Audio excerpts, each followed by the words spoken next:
I'm Johnny, and have been a documentary filmmaker for the last 28 years.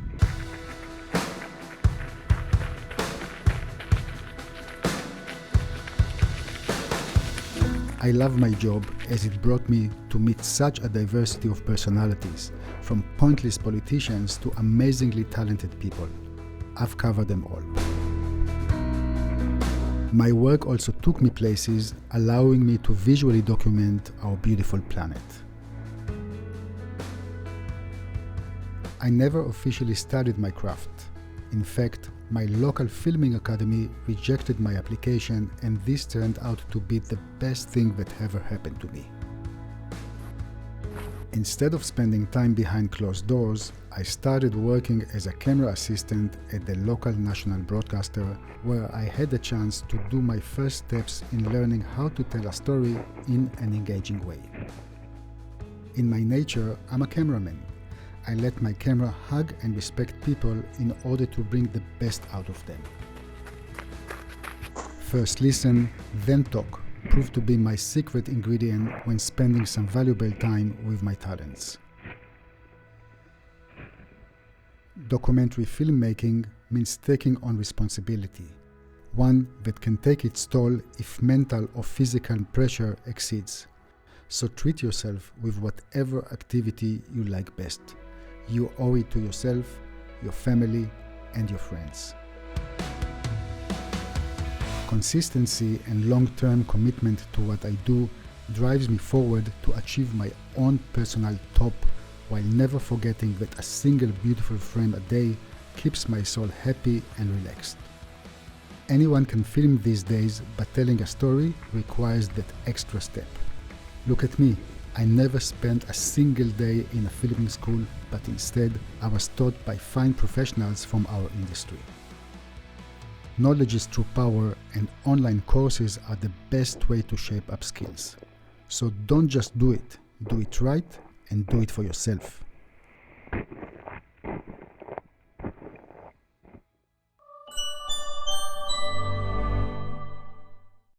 Guys, thank you for watching my video, and I truly hope that you will take a minute and check out our educational platform for filmmakers. MZ is a really cool place and a great resource for valuable information. So I was fortunate enough to play with the new Nikon Z9 for a few days, and I'm happy to share my first impressions with you guys. So first, what there is to like.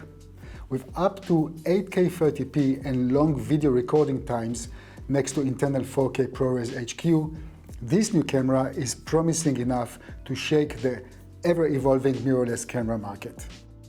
We titled the Nikon Z9 as our mirrorless camera of the year for video 2021. So let's dive into it and see if the title is justified. Who would have guessed that Nikon, a company known for its traditional business behavior, would be the first to introduce groundbreaking video features like internal 10-bit 4K ProRes HQ. In the near future, we will be able to enjoy even more goodies like 8K 60p, 12-bit ProRes RAW, and 12-bit NRAW video recording. Top this with long 8K recording times with no immediate evidence of overheating, and you might have a winner here. Logically speaking, Nikon is one of those companies that have no higher video market to cannibalize.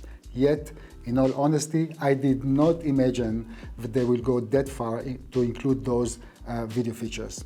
So Nikon was kind enough to send us the Z9, but we only got to keep it for a very short time, and the video you just watched was shot in 2 consecutive half days. Now, we mostly talk about how cameras are performing in warm environment, but in this particular case, the camera was outdoor in freezing temperatures for hours and hours and performed remarkably well.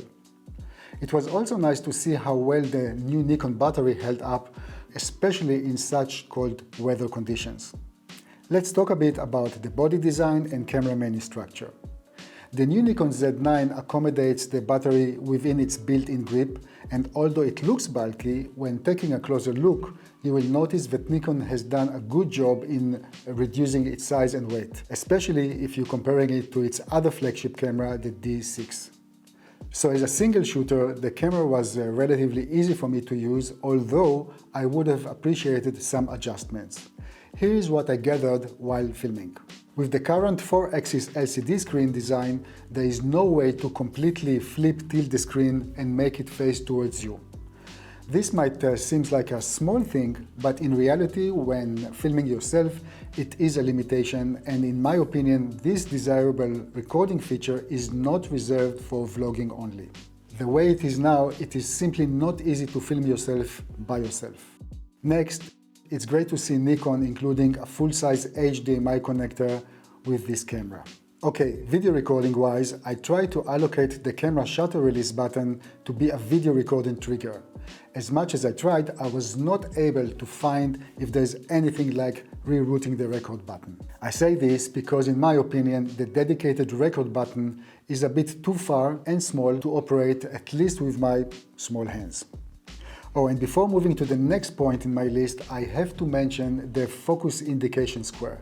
Yes, it's there, but with very thin color bars. So when filming in daylight, it's very difficult to find it when using the LCD screen. Next, the camera accommodates two CF Express Type B card slots. XUD cards can be used too. Now let me talk a little bit about the camera menu. Being a veteran of asking Sony to work on their camera menu, I learned how easy it is to ask, yet difficult to execute. So now that Sony has moved forward with redesigning the camera menu, it is time to ask Nikon to do the same and migrate all video functions under one menu. The current situation is that one needs to look at least two different menu branches in order to have a full overview of what the camera can offer. Okay, I'm sure you're also curious to find out if the camera overheats. The subject of overheating has been discussed inside out, and I'm happy to report that the Nikon Z9 shows that it can be done differently. The company advertises that in 8K 30p it can record up to 125 minutes, and I can confirm that I was able to record in 8K 25p as advertised for 2 hours and 5 minutes, all in a room temperature without any hiccups. I'm also happy to report that the camera body and the Angelbird CF Express card that I used were both not hot at all. Now, how about overall usability? The camera was a joy to use, but please note the following. When filming in N-Log, this is the Nikon flat picture profile, there is a way to activate View Assist. This adds some color and contrast to your image in order to help with nailing focus and enjoy a richer looking picture. Unfortunately, in Nikon's case, the View Assist is not compiling to any standard, especially not the Rec 709 standard, but rather simulates Nikon's own picture tone close to natural. Judging exposure might also be a bit difficult as there is no light meter available while being in video mode. There's Zebra, but personally I'm not using it. When in 8K, there is no way to crop into the sensor and enjoy Nikon's DX crop mode. Also, the electronic image stabilization is not functional for those who need the additional stability when filming handheld. On the other hand, in 4K recording mode, DX and the additional electronic image stabilization can work, although I suggest using both seldomly due to the decrease in image quality.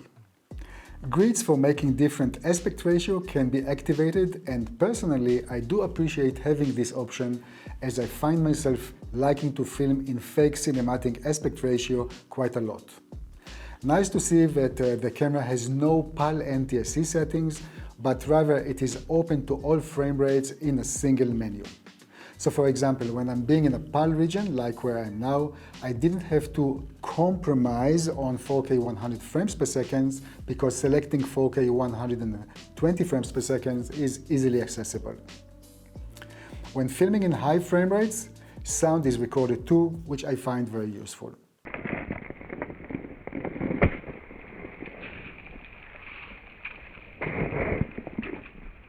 Talking about high frame rates recording, please note that material that was recorded in this mode will play back inside the camera at a normal speed when watching it.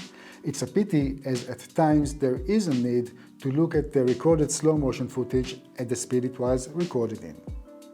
Now, most important, how is the picture quality?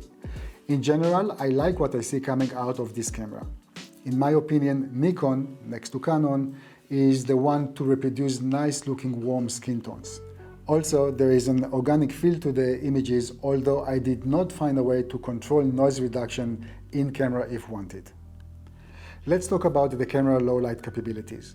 The Z9 shows a strong low light performance, and as far as I'm concerned, working with higher ISO value does not impose any limitations.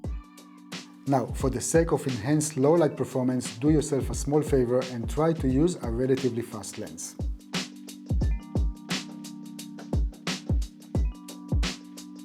The native ISO for filming in N-Log in all codec variants is 800. Nikon believes that there is no need for a dual ISO option, as all ISO sensitivities have been tuned for having the best possible image. And I have to say that the images that I took in different ISO sensitivity settings all looked rather clean.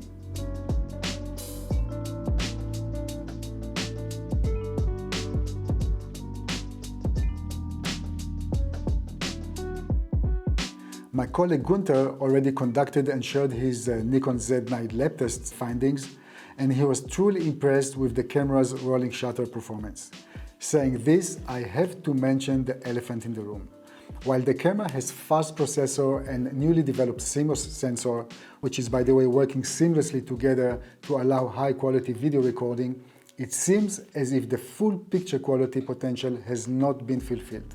According to our findings, the main issue seems to be the current N-log gamma curve. Combine this with the official LUT and you might be disappointed when trying to grade your images. Speaking of which, I, for example, had to skip using the official Rec 709 conversion LUT as it killed my shadows in my footage altogether. Instead, I created my own LUT with a cloud-based tool named Film AI. By the way, if you guys are using any new Nikon camera and filming in N-Log, please share your experience with me when grading the footage.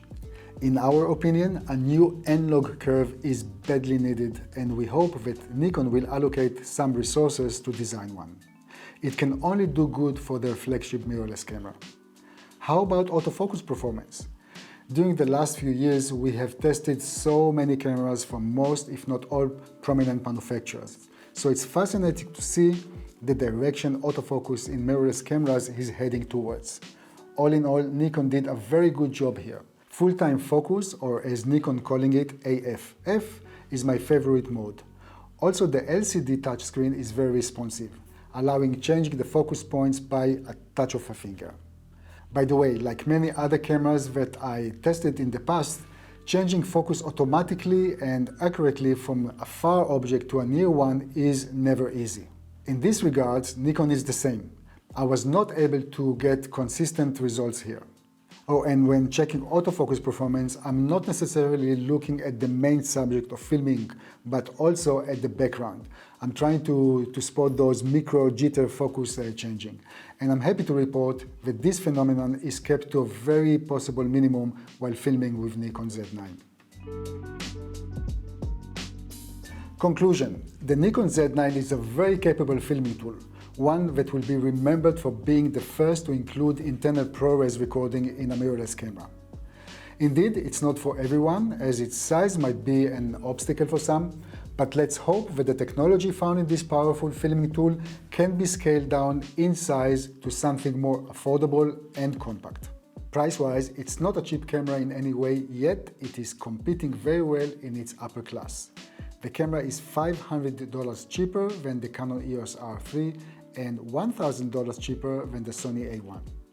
In any case, this particular model will evolve in time and will offer even greater filming flexibility to anyone who is considering purchasing it.